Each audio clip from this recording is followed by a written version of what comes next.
नमस्कार. माझं नाव प्रशांत निकम आणि तुमचं या चॅनलमध्ये सर्वांचं स्वागत आहे. मित्रांनो, आपण नेहमीच जनजागृतीचे नवनवीन विषय घेऊन येत असतो. तर जर चॅनलला सबस्क्राईब केलं नसेल तर सबस्क्राईब करा. आजचा सुद्धा विषय खूप महत्त्वाचा आहे की जर तुम्ही चोरीचा मोबाईल वापरला किंवा चोरीचा मोबाईल खरेदी जरी केला तर त्याच्यावरती खूप गंभीर गुन्हा दाखल होतो. तर त्याविषयी आज आपण पाहणार आहे की नेमकी काय कारवाई होते आणि यासाठी काय दक्षता तुम्ही घ्यायला पाहिजेत. आता सध्या कसं आहे, मार्केटमध्ये मित्रांनो क्रेज आहे मोबाईलची. यूट्यूब झालं, फेसबुक झालं, इन्स्टा झालं. आज प्रत्येकाला वाटतं की माझ्याकडे आयफोन पाहिजे. तर याच्यातूनच काय होतं की जे कॉलेजला जाणारे यंगस्टर आहेत ते काय करतात, म्हणजे जसे OLX असेल, जी जस्ट डायल असेल, अशा ॲपवरती बरीच लोक टाकतात की जुना मोबाईल विकणे आहे. तर मग हे लोक काय करतात की स्टुडंट लोक की रिक्वेस्ट टाकतात की आम्हाला जुना मोबाईल पाहिजे. मग तिथं काय होतं, समजा जर तुमचा आयफोन 14 असेल, त्याची किंमत मार्केटमध्ये जर 60-70-80 हजार असेल तर तुम्हाला तो तिथं 20-30लाच ऑफर केला जातो. मग अशा वेळेस काय होतं, ते मोबाईल चोरीचे असतात आणि मग तो चोरीचा मोबाईल घेतल्यानंतर आता घेणाऱ्याला तर माहित नसतं, त्याचे तिथं पैसे वाचलेले असतात, तो खुश असतो. पण तो जर मोबाईल पकडल्यानंतर मात्र तुमच्यावरती गंभीर गुन्हा दाखल होतो. आणि दुसरी गोष्ट, काही जे असतात यंगस्टर, त्यांना आपल्या जे कॉलेज लाईफमध्ये त्यांच्या फ्रेंड्स असतात किंवा प्रेयसी असतात, त्यांना सुद्धा मोबाईल घेऊन द्यायचे असतात. एक 20-30 हजाराचे ते 5-6 हजार रुपयामध्ये त्यांना चोरीचे मोबाईल साठी रिक्वेस्ट टाकतात किंवा कुठूनही कोणाच्या लोकल मार्केट असेल, लोकल मोबाईल शॉप असेल, तिथून ते अवेलेबल करण्याचा प्रयत्न करतात. आता मित्रांनो, हे मोबाईल चोरी होण्याचं एक आपण ठिकाण तर पाहूयाच पहिले. त्याच्यानंतर आपण याच्यात काय काय शिक्षा होते, जेल कशी होते आणि याच्यात तुमचं जे शालेय जीवन आहे ते उद्ध्वस्त कसं होतं. तर याच्यामध्ये काय आहे मित्रांनो, याच्यामध्ये मोबाईल चोरी होण्याची ठिकाण आहे. म्हणजे समजा जर तुम्ही पुणे सिटी जर पाहिलं तर या ठिकाणी फुरसुंगमध्ये जो बाजार भरतो किंवा वाघोलीमध्ये जो बाजार भरतो, जिथे मोठ्या प्रमाणात बाजार भरले जातात, तिथं अल्पवयीन मुलांकडून ह्या मोबाईलच्या चोरी करण्याच्या घटना होतात. तुमचा जर वरच्या खिशात मोबाईल असेल तर वरून अशी पिशवी टाकली जाते आणि हळूच तो मोबाईल उचलला जातो आणि 2-3 लोक त्याच्या मागे असतात, तिथून तो फरार केला जातो. ऍक्च्युली हा किस्सा माझ्याबरोबर झालेला आहे. माझा मोबाईल चोरण्याचा प्रयत्न केला, परंतु माझा मोबाईल हेवी वेट असल्यामुळं माझ्या लगेच लक्षात आलं आणि तिथं माझ्या तो प्रसंग टळला माझ्या बाबतीतला. दुसरी गोष्ट, तुम्ही बस स्टँडला असाल, बसमध्ये चढत असताल, त्यावेळी तुम्हाला धक्के दिले जातात आणि हे मोबाईल चोरणारे एक दोघं नसतात, 2-3 लोक असतात. एक जण काढतो, दुसऱ्याकडं सप्लाय करतो आणि तो ज्याने काढलाय तो गाडीतच बसतो आणि हे गाडीतच चढत नाहीत बाकीचे. त्यानंतर रेल्वे स्टेशन असेल, यात्रा असेल, जिथं जास्त गर्दी असते, गर्दीचे देवस्थान असतील, जास्त ढकलाढकली होते तिथं, ही या ठिकाणी तुम्ही काय करायचंय की तुमचा मोबाईल नेहमी खालच्या पॉकेटमध्ये ठेवायचा आहे किंवा जिथं तुम्हाला सुरक्षित वाटेल.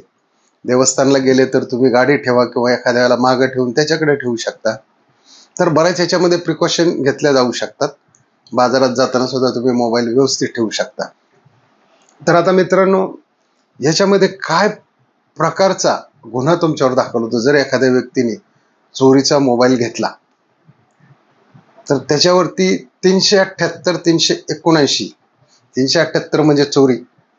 एखाद्या व्यक्तीने जर मोबाईल चोरला असेल तर त्याच्यावर गुन्हा दाखल होतो 378 आणि त्याची पनिशमेंट आहे IPC 379 आणि IPC म्हणजे कलम 411. या 2 कलमा अंतर्गत ही कारवाई होते.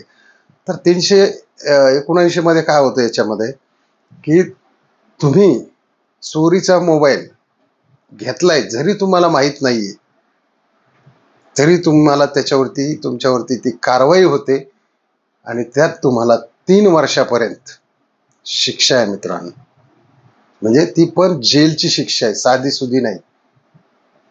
दुसरी गोष्ट, आता एखाद्या व्यक्तीला माहिती आहे हा मोबाईल चोरीचा आहे, तरी सुद्धा त्याने घेतलाय, बाळगलाय, सांभाळतोय, ठेवलाय त्याने, त्याला पुढे विकायचा असेल किंवा त्याला वापरायचा असेल, अशात जर पोलिसांकडून तो मोबाईल जर हस्तांतरित झाला, म्हणजे रिकवर झाला, तर त्याच्यामध्ये सुद्धा त्याच्यावरती 411 नुसार गुन्हा दाखल होतो आणि हा कॉन्झिबल ऑफेन्स आहे.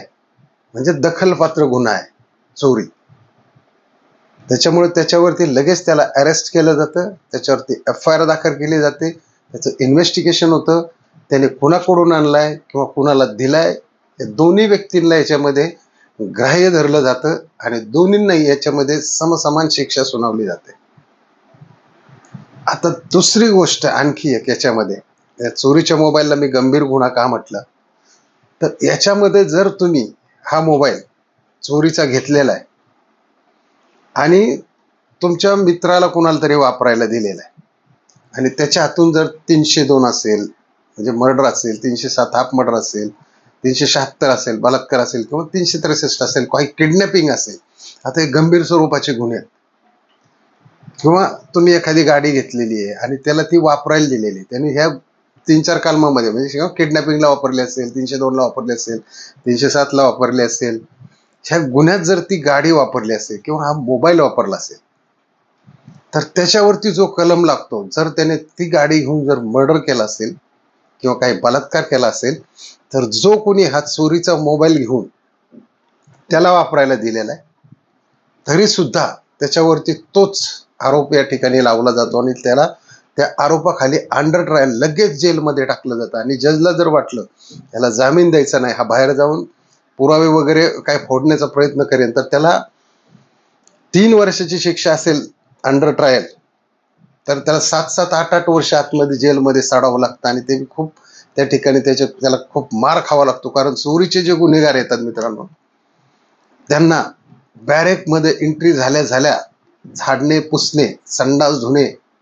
सगळ्यांची भांडी धुणे, कपडे धुणे, वरून मार खाणे, त्यांनी रोज त्यांचे हातपाय दाबणे, ह्या सर्व पद्धतीची कामं या स्टुडंटला दिली जातात. कारण प्रत्येक बॅरेकमध्ये एक एक ग्रुप असतात गँगस्टरचे आणि नवीन येणाऱ्या लोकांना मात्र ते सुट्टी देत नाही. कारण थोडेसे पैसे वाचण्यासाठी हव्यासापोटी जर तुम्ही चोरीचा मोबाईल विकत घेणार असेल, तर हा खूप मोठ्या प्रकारचा गंभीर गुन्हा आहे. कारण याच्यामध्ये तुमचं पूर्ण आयुष्य बर्बाद होतं. जरी तुमची 3 वर्षाची शिक्षा असली आणि तुमची जर ट्रायल अंडर ट्रायल म्हणजे तुम्हाला शिक्षा लागली नाही, तुमची कोर्टात तारीख चालू आहे, तर ती तारीख कधी कधी 7-7, 8-8 वर्ष चालू राहते आणि त्यावेळी तुम्हाला मात्र जेलमध्ये सडत राहावं लागतं. अशा वेळी मित्रांनो, माझं एक म्हणणं आहे असं सरळ युवकांना, की साध्याही मोबाईलवरती म्हणजे साध्या 7-8 हजार रुपयाच्या मोबाईलवरती सुद्धा तुम्हाला फेसबुकचे व्हिडिओ टाकता येतात, इन्स्टाचे व्हिडिओ टाकता येतात, त्यानंतर यूट्यूबचे टाकता येतात. असं काय नाही की त्याला iPro 16च पाहिजे, 14च पाहिजे, 15च पाहिजे, 13च पाहिजे, 1 लाखाचाच मोबाईल पाहिजे, असं काही नाही. त्याच्यामुळं आणि तुमचं काय लव वगैरे असेल तर ह्या गोष्टी करू नका. कारण याच्यातून जे निष्पन्न झाले ते खूप वेगळ्या पद्धतीचं आणि वाईट झालेलं आहे. आता आपल्याला याच्यातून जर वाचायचं असेल तर दुसरी गोष्ट काय करायचं, समजा आता तुम्ही एखाद्या ॲपवरून मोबाईल घेतला, तिथून तुम्हाला एखादा XYZचा ॲप असेल, OLX असेल, जस्ट डायल असेल, आपण उदाहरणार्थ घेतोय, तुम्ही घेतला तो मोबाईल, तुम्हाला त्याने एका ठिकाणी बोलवलं, पुण्यामध्ये असेल तर स्वारगेटला बोलवलं, मोबाईल आहे घेऊन टाका. जर त्याच्याकडं बिल असेल तर बिल घ्या, उत्तम. तिथे तुमच्यावरती कसल्याही प्रकारचं ॲलिगेशन होणार नाही किंवा तुमच्यावरती कुठलाही गुन्हा दाखल होणार नाही. दुसरी गोष्ट, त्याच्याकडे बिल नसेल तर काय करायचंय की एका 100 रुपयाच्या स्टॅम्प पेपरवरती त्याच्याकडून लिहून घ्यायचे, ह्या मॉडेलचा नंबर आहे, या तारखेला त्याने घेतला होता, या तारखेला मी घेतलेला, इथून पुढची सदर जबाबदारी ही ज्यांचं नाव आहे तर ज्याच्याकडून तुम्ही घेताय त्यांच्यावरती असेल. त्याचा फोटो ID घ्या, जे आधार कार्ड पॅन कार्ड असेल तर घ्या, बेस्ट पॅन कार्ड डबल निघत नाही, तर पॅन कार्ड आधार कार्ड घ्या आणि त्याची सही पण घ्या आणि ते डॉक्युमेंट तुमच्याकडे ठेवा. जेणेकरून काय होईल, ज्यावेळेस तुम्ही 378, 379, 411 या 3 कलमामध्ये सापडाल, म्हणजे चोरी आणि चोरीचे पनिशमेंटमध्ये, जर तुम्हाला या ठिकाणी जर जेल एंट्री झाली म्हणजे तुम्ही जेलला गेलात, तर तुमचं हे पुढच्या येणाऱ्या तारखेला कोर्टात तुम्ही हे जर तुमच्याकडे असेल डॉक्युमेंट सगळं घेतलेलं, म्हणजे गाडी असेल तर गाडीचं लिहून घेतलेलं असेल किंवा काय तुमचं बाय अंडरस्टँडिंग ठरलेलं असेल, एखाद्या वकिला पुढे करून घेतलेलं असेल, तर हे ज्यावेळेस तुम्ही कोर्टात सादर करता त्यावेळी तुम्हाला तिथून निर्दोष मुक्तता केली जाते. म्हणजे साध्या साध्या गोष्टी आहेत, तुम्हाला ह्या लक्षात ठेवायच्या आहेत, साध्या साध्या गोष्टी आहेत, पण या तुम्हाला गुन्ह्यातून बाहेर काढू शकतात. अन्यथा हे जर तुम्ही केलं नाही तर ह्या ठिकाणी तुमचं पूर्ण करिअर सुद्धा बरबाद झालेलं आहे. ह्याच्यामध्ये इनोसंट लोक खूप आहेत, खूप आहेत इनोसंट लोक ज्यांना माहिती नसतं की हा मोबाईल चोरीचा आहे, पण त्यांनी घेतलेला असतो. त्याच्यामुळे मित्रांनो, व्हिडिओ जर आवडला असेल तर नक्की सबस्क्राईब करा. सबस्क्राईब करायला विसरू नका. लाईक करा, शेअर करा, कारण आपण असेच नवनवीन जनजागृतीचे व्हिडिओ किंवा आपल्या तरुणांना या गुन्हेगारीकडे क्षेत्रात न जाता वळवणे किंवा त्यांना कुठल्या प्रकारची शिक्षा होऊ नये, त्यांचं करिअर बरबाद होऊ नये म्हणून आपण असेच नवनवीन व्हिडिओ घेऊन येत असतो. व्हिडिओ आवडला असेल तर पुन्हा एकदा नक्की सबस्क्राईब करा. जय हिंद, जय महाराष्ट्र.